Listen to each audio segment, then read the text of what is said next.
매니코 슈빈, 그는 이란의 부동산 투자자이자 기업가 및 사업가입니다.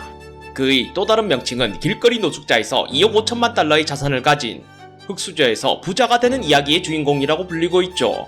그의 회사는 캘리포니아주 오렌지 카운티에 있는 더 코슈빈 컴퍼니의 CEO이며 7개 주에 250만 평방미터 이상의 부동산을 보유하고 있는 자산가입니다. 현재 부동산 재벌이 된 그는 수천만 달러에 달하는 고급 자동차를 소유한 것을 자신의 인스타그램과 유튜브를 통해 그의 호화스러운 라이프 스타일을 자랑하고 있습니다. 노숙자의 삶에서 부자의 삶으로 바뀐 아메리칸 드림의 남자 매니코 슈빈의 이야기를 다뤄보고자 합니다.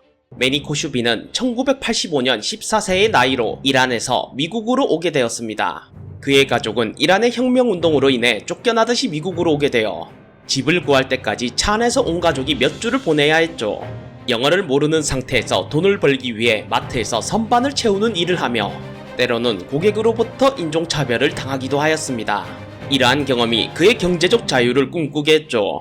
16세가 된 그는 집마다 견과류와 사탕 한 봉지를 판매하는 다단계 마케팅 회사를 다니며 높은 수익을 내는 세일즈맨이 되었습니다. 그리고 18세가 되던 해에는 코스트코에서 판매하는 제품보다 자신이 판매하는 모든 상품이 저렴하게 대량으로 판매된다는 사실을 깨닫고 도어 투 도어 방식의 첫 번째 사업을 시작하였습니다. 그는 자신의 견과류와 사탕을 자동차 소매점과 서비스 센터에 판매하였으나 식품의 위생 규정을 몰랐던 그는 당국에 의해 벌금을 받고 사업을 접어야 했죠. 그렇게 실패를 경험한 그가 어떻게 부동산 사업을 시작했냐는 질문에 이렇게 이야기하였습니다. I think 20 at the time. So we opened escrow. I put my $20,000 in a bank, gave me a loan officer, turned out to be a con artist, and I lost all my money. So that was my first real failure, back to zero. Because it's one thing not having money and not making it, but once you make it and then you go back to zero, it's a hard landing, you know? So, and then I went back to working at Winston Tires to, again, work for somebody else to save money. And then I got my real estate license because every time I was having a Porsche, Ferrari coming to a tire shop, and I was upselling them, you know, brakes, tires, whatever, alignment. I realized I would ask them, I would say, hey, what do you do for a living? And they would say, oh, either I'm an attorney, but 9 out of 10 times either they own a mortgage company or real estate, right? I'm like, wow, so real estate's good. So I got my license, and then one of the customers that used to come to Winston Tires hired me as a loan officer. So I worked at the loan company for less than a year. And then I learned everything, and then I opened my own mortgage company. In 1993, I was 22 years old. Opened a mortgage company. I made $290,000 first year. And that was my first taste of success. Real money, right? That was like, I felt I'm on top of the mountain. And then rates went up and all my mortgages died because back then there was a refinance boom. Okay. And you wouldn't lock your rates in. You would wait, get all the loans approved and then lock them at the last minute to get a bigger rebate from the bank. So I had 40 loans on my boards. Rates went up. Greenspan, 1994, I think he took the rates up 3/4 basis point. Kind of similar to what's happening now. Today the Fed increased the rates for the 10 consecutive time, right? So I opened an E-Trade account. This was December 1998. I opened an E-Trade account. I started trading stocks. So I got it up to 700 grand by September 1999. Then I pulled most of it out and I bought a shopping center and 2 REO homes. And that's how I started my real estate. 매니코 슈빈의 초기 사업 실패 중 하나는 견과류 판매였습니다. 그는 도어 투 도어 방식으로 견과류를 판매했으나 식품위생 규정을 준수하지 못해 보건당국에 의해 벌금을 받고 사업을 접어야 했죠. 이 실패 경험은 그에게 규제 준수의 중요성을 깨우쳐 주었으며 이후 비즈니스에서 규제 준수 비용을 반영하게 되었습니다. 부동산 투자 결정에 있어 규제는 큰 영향을 끼칩니다. 건축 규정, 환경 규제, 임대차 보호 규정 등이 부동산의 가치와 수익성을 결정하는 중요한 요소가 됩니다.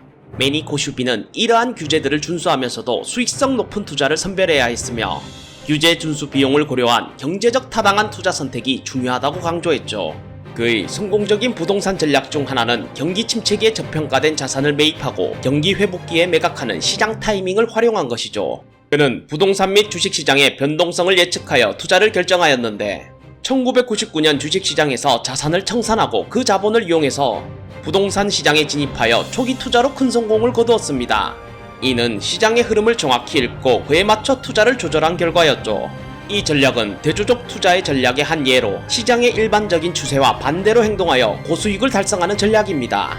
이 전략은 시장의 과도한 반응을 이용하여 저평가된 자산을 매입하고 고평가된 자산을 매도하여 수익을 창출합니다.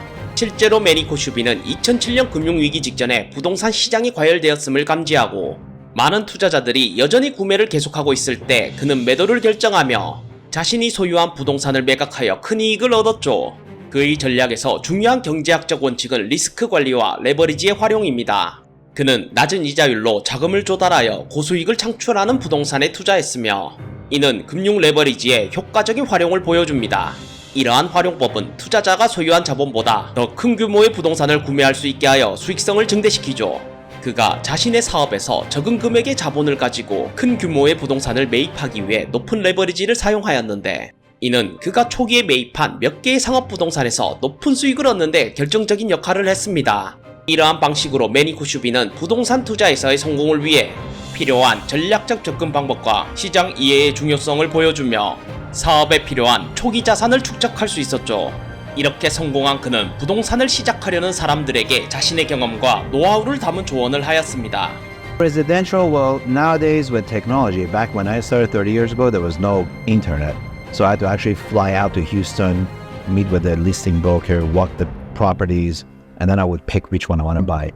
Now, you get on CoStar, LoopNet, there's so many multiple listed services, you can kind of do your research online. And to that point, you can also network with other people that have money. And if you do your research and you find a nice value add real estate that's distressed, and you do your research, say, hey, okay, this is mismanaged. If we do this to this out parcel, this tenant, sell it separately, or lease this subdivided, lease it to multiple smaller tenants that pay higher rent per foot. The comps are there to support double the price. And you go to an investor, network with other investors that have equity, bring him as an equity partner, and make $1 million. You can do a split. There's so many ways, so many options you have now that you didn't have 30 years ago. So whoever says they can't make $1 million, that's just an excuse. They haven't tried hard enough. So doesn't mean it's going to happen overnight. It may take them a year to 2 years to absorb and study that market to be able to sell that to an equity investor. This is a business that takes time to get educated and power up. I was very lucky because that 5-6 year of run we had in real estate, it was unprecedented, similar to what happened in the past 5 years, right?